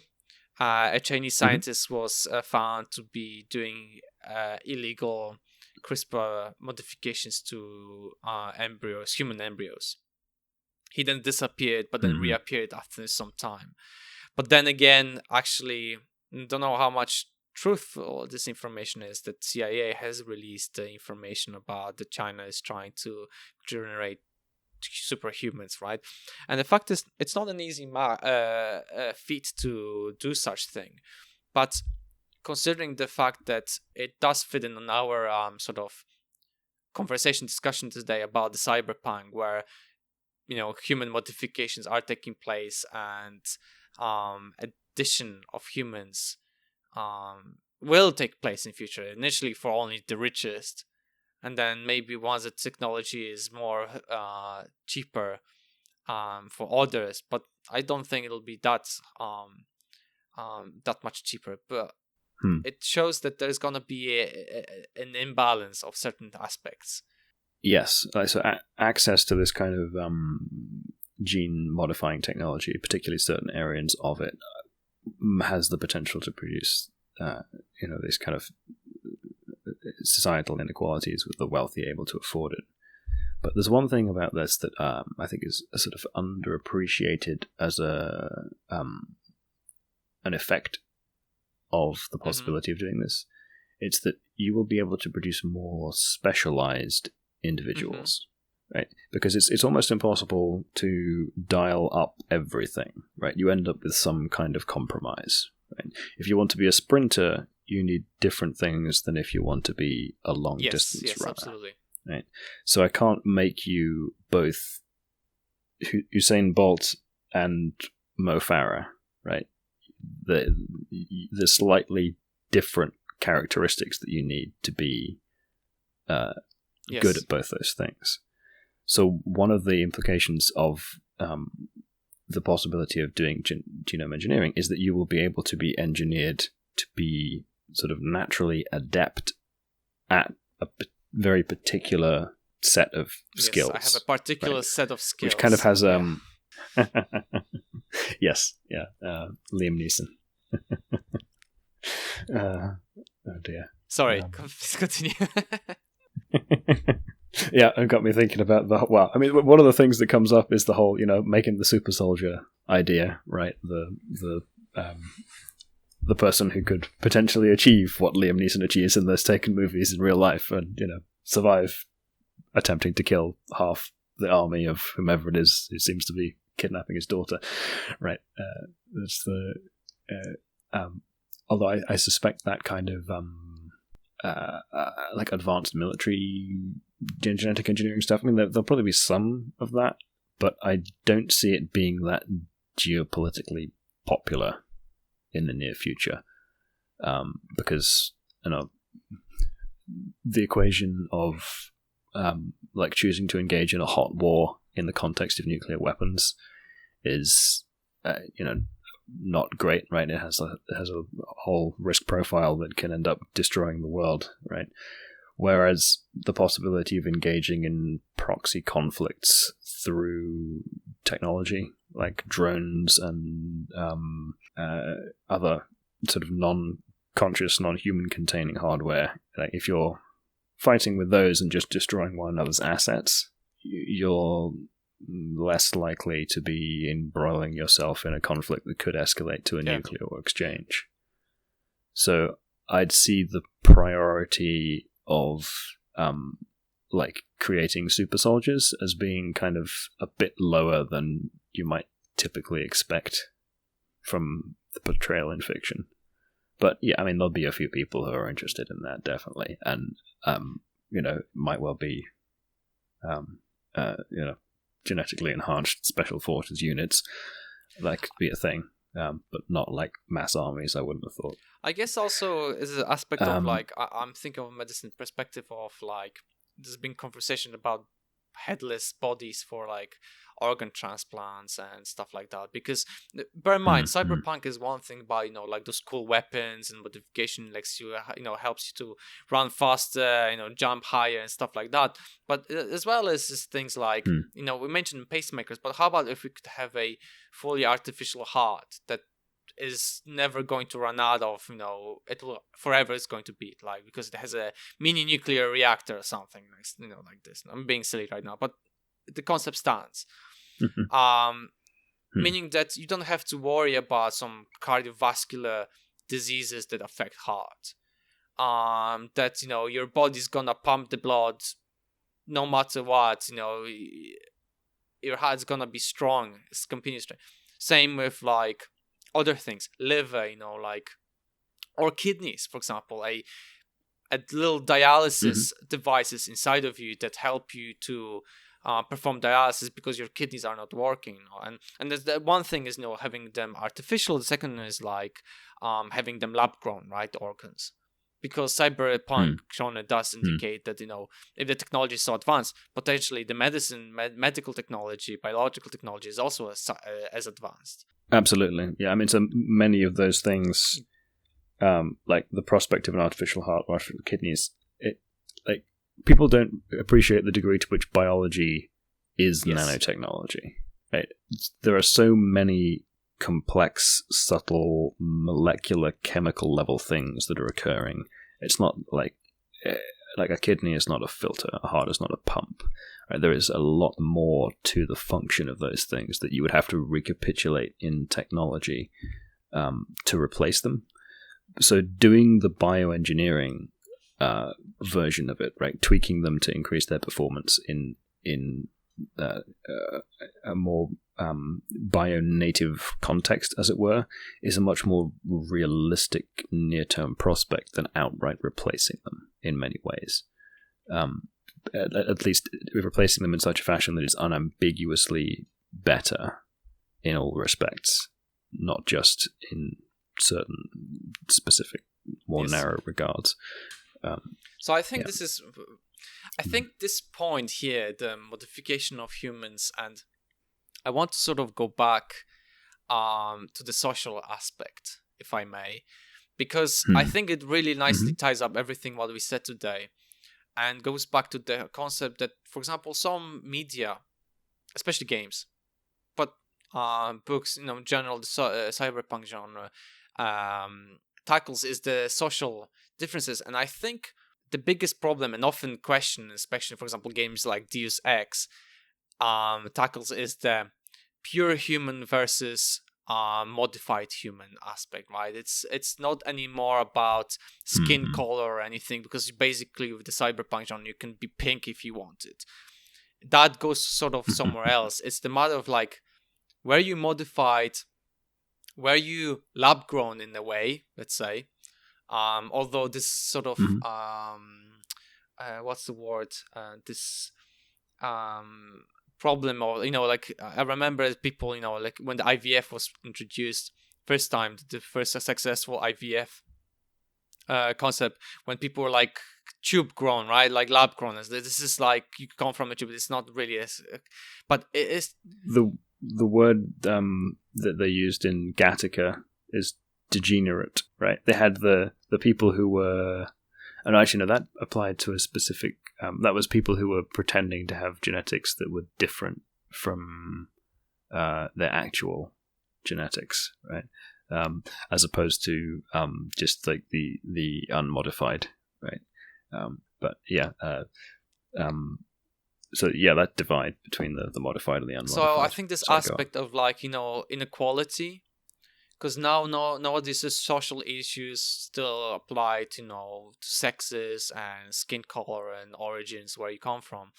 I think those problems will be even further enhanced when we, like with the Onkali, even xenogenesis that we're discussing through, the idea to be able to genetically modify your body, like Lilith was, to be faster, originate, to be stronger, faster, regenerate faster from any damage, will lead to even further inequalities. Because imagine, like in the Olympics, for example, where nowadays any body enhancements are forbidden, right? So, but imagine a human that's being modified and it wasn't made public, goes into and basically beats all the records without breaking a sweat. They do a body test, and then basically the testosterone levels or whatever, the drugs are completely normal, and there's no presence of any enhancement drugs. And the human is just the way he is, because higher muscle fiber density and stuff like that. So I think there's gonna be this massive issue. So you might start to see these caste sort of socioeconomic divides instantiated in the choices of modifications that people make. So you might see, say, elites having longevity and intelligence and beauty-like modifications. And then individuals who are kind of in the more working space, they might have modifications that are more extreme and have other costs, right? So modification for extreme strength that might shorten your lifespan, modification for extreme intelligence that might impair some other aspects of your mental health, to work in particular technical fields. And I think this is going to be a big topic to be in discussion, especially the ethics behind it. And it has huge implications for self-determination, right? Because you can't, because this stuff will, at least initially, and I think for quite a while, have to be something that is effectively in the germline, or at least from very early on in your developmental process, because it's hard to change adult bodies. It's easy with developmental plasticity to produce different outcomes, the perfect relatively babies, speaking. Basically. So, exactly, right. So the choice of the careers for which you will be most suited will not be your choice anymore, to be honest. It'll be more... Yes, yeah. Well, I mean, it's not that your aptitudes now are your choice, right? But they will now be someone else's conscious choice.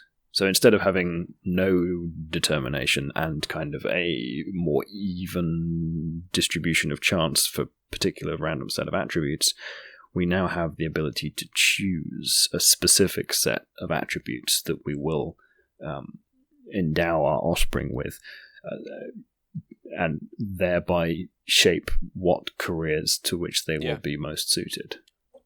Which has serious ethical implications for autonomy. Absolutely. And I think this will really spark the idea, especially the ethical and also religious views on the world, because it's going to affect a lot of ideas. And the problem is it's a ongoing, already happening, taking place process. Although at the moment it's only just beginning to take its first steps.